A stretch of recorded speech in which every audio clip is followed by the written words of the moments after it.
Have you ever wondered what you would do to frighten Lazarus after he'd been raised from the dead? What would you do to threaten him? Lazarus, I'm going to kill you. Caligula said, I'm going to kill you. He says, ha ha ha. And he says, stop ha-ha-haing, I'm going to kill you as I'm killing all the Christians. He doubles over in uncontrollable laughter, comes up for air and says, Caligula, haven't you heard? Death is dead. Death is dead. How do you frighten somebody who's already been there and knows the one who's going to let him out?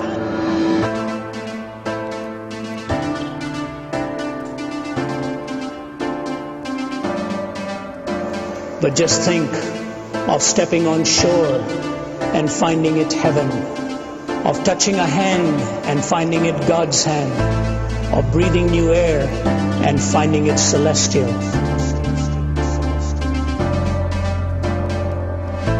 Of waking up in glory and finding it home.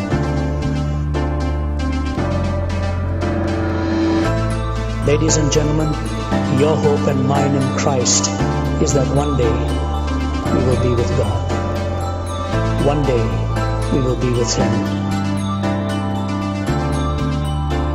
We look back upon history and what do we see? Empires rising and falling, revolutions and counter-revolutions, wealth accumulated and wealth dispersed.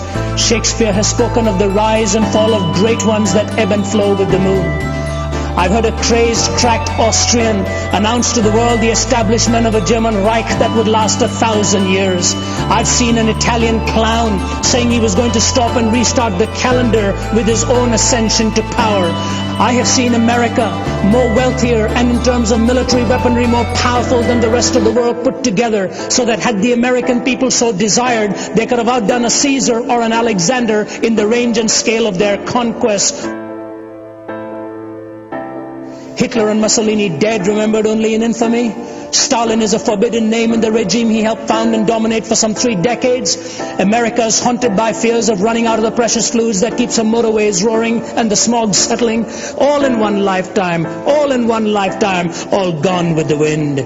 Behind the debris of the fallings of our solemn supermen and imperial diplomatists lies the gigantic figure of one person, because of whom, by whom, in whom, and through whom mankind may still survive, the person of Jesus Christ.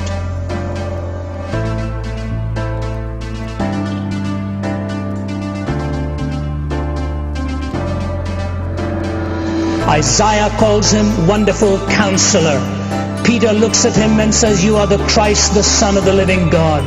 The Apostle Paul, Saul at that time in Acts chapter 9 says, what shall you have me to do, Lord?